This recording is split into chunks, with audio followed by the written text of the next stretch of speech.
माँ का मायका। दिव्या की शादी राघव के साथ हुई थी। दिव्या और राघव एक दूसरे के साथ बहुत खुशी खुशी रहा करते थे। दिव्या एक मध्यम वर्गीय परिवार की लड़की थी, लेकिन दिव्या की सास अनीता जी का मायका काफी पैसे वाला था और अनीता जी अपने पैसे वाले मायके की वजह से काफी घमंड भी किया करती थी। एक दिन सुबह के वक्त, मम्मी जी मैं सोच रही थी अपने मायके जाकर आ जाती हूँ, बहुत दिन हो गया है ना। हाँ मम्मी, पूरा 1 साल हो गया है दिव्या को अपने घर गए। कुछ दिन रहेगी तो उसका मन बदल जाएगा। हाँ हाँ, क्यों नहीं बेटा, आराम से अपने मायके जाकर आओ।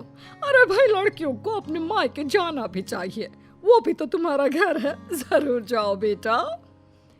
ठीक है दिव्या, मैं 2 दिन बाद की टिकट करवा लेता हूँ, तुम्हें छोड़कर आ जाऊंगा। अरे तुम्हें जाने की क्या जरूरत है बेटा, बहू खुद भी तो जा सकती है ना, ट्रेन में बैठकर ही तो जाना है। लेकिन मम्मी अच्छा थोड़ी ना लगेगा, इतने दिनों बाद दिव्या अपने घर जाएगी, वो भी अकेले। अरे ठीक है ना बेटा, तुम क्यों अपनी छुट्टी खराब कर रहे हो बिना बात के। इन छुट्टियों को कभी इमरजेंसी के लिए बचा कर रखो, काम आएंगी। और बहू का क्या है, 2 दिन मायके जाकर वापस आ जाएगी। कोई बात नहीं राघव, मम्मी जी ठीक कह रही हैं, बेकार में ही मुझे लाने छोड़ने में आपकी छुट्टियां खराब हो जाएंगी। वैसे बहू, तुम्हारा भाई भी तो तुम्हें लेने आ सकता है। शादी के बाद तो बेटियों को लेने अक्सर उनके भाई ही आते हैं। तुम्हारी मम्मी ने नहीं बताया तुम्हें?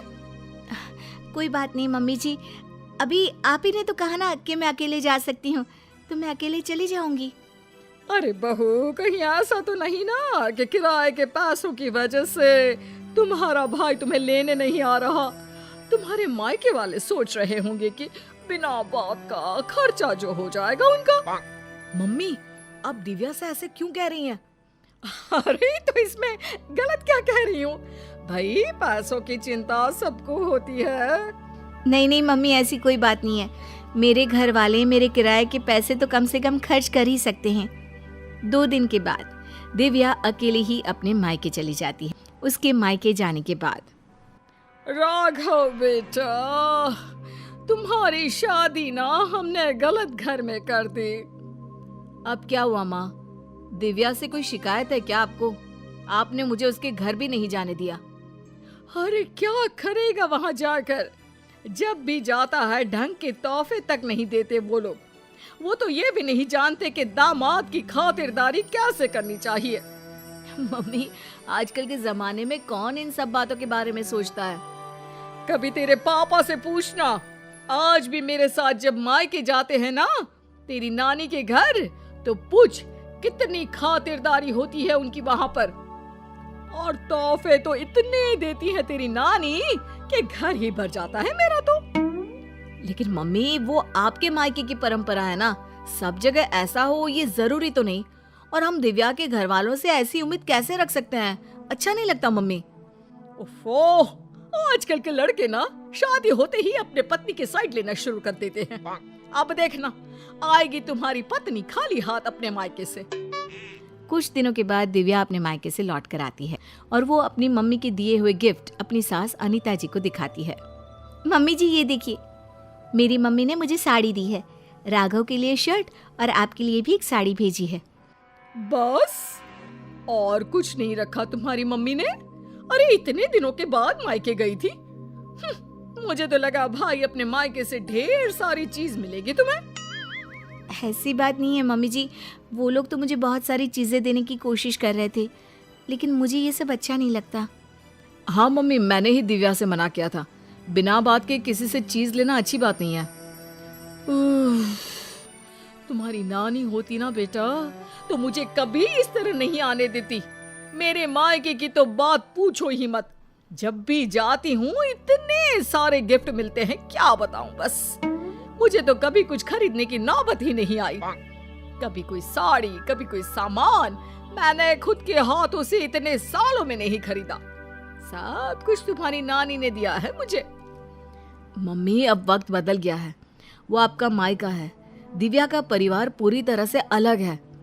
हाँ मम्मी जी, और वैसे भी सबका परिवार एक जैसा नहीं होता ना, और मुझे मेरे परिवार से कोई शिकायत भी नहीं है।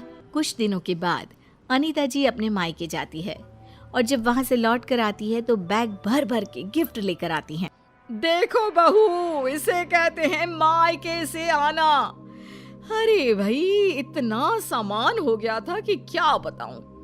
अरे वाह मम्मी जी, ये तो बहुत अच्छी बात है, आपको इतनी सारी चीजें मिली हैं। वही तो, और एक तुम्हारे मायके वाले हैं, ठीक से मिठाई भी नहीं भेज सकते बेटी के ससुराल वालों के लिए। मम्मी जी, आप ऐसा क्यों कह रही हैं? देखो तो सही बहू, मेरी माँ ने पूरे 5 डब्बे रखे मिठाई के। इसे कहते हैं बेटी को विदा करना। तुम्हारी तरह नहीं खाली हाथ भिजवा दिया। बस करिए मम्मी, दिव्या आपकी बहू है, आप उससे इस तरह बात करेंगे तो वो क्या समझेगी। राघव के बार बार समझाने पर भी अनीता जी पर कोई असर नहीं होता और वो कभी भी दिव्या को उसके मायके के लिए भला बुरा सुनाती ही रहती है। एक बार अनीता जी की तबीयत बहुत खराब हो जाती है। मम्मी जी देखिए, आपको बिस्तर से उठने की कोई जरूरत नहीं है, आप आराम कीजिए, आपको जो भी चाहिएगा मैं लाकर दे दूंगी। हाँ हाँ ठीक है, देखो तुमसे जो हो रहा है वो कर दो। बाकी मैंने अपने भाई को फोन कर दिया है, मेरे भाई और भाभी आ जाएंगे मेरे मायके से मेरा ख्याल रखने के लिए। मम्मी आप ऐसा मत कहिए ना, दिव्या आपकी बहू है, वही ख्याल रखेगी आपका। मामा और मामी कितने दिन आपका ख्याल रख लेंगे। ऐसा कुछ नहीं है, मैंने कहा ना, मेरे मायके वालों को बड़ा प्यार है मुझसे। एक फोन करूंगी और दौड़े चले आएंगे। पूरा 1 सप्ताह बीत जाता है, लेकिन अनीता जी के मायके से कोई नहीं आता और दिव्या दिन रात अनीता जी की सेवा करके उनकी तबीयत ठीक कर लेती है। तबीयत ठीक होने के बाद, दिव्या बहू, जरा यहाँ तो आना मेरे पास। क्या हुआ मम्मी जी, आप ठीक है ना? आपको किसी चीज की जरूरत तो नहीं है? बहू मुझे माफ कर दो, मैं हमेशा अपने मायके का घमंड करके तुम्हें उल्टा सीधा सुनाती रही, लेकिन फिर भी तुमने मेरी इतनी सेवा की। मम्मी मैं आपसे कहता था ना, अगर आप अपनी बहू से प्यार से पेश आएंगे तो वो आपका बहुत ख्याल रखेगी और वही जिंदगी भर आपके काम आने वाली हैं।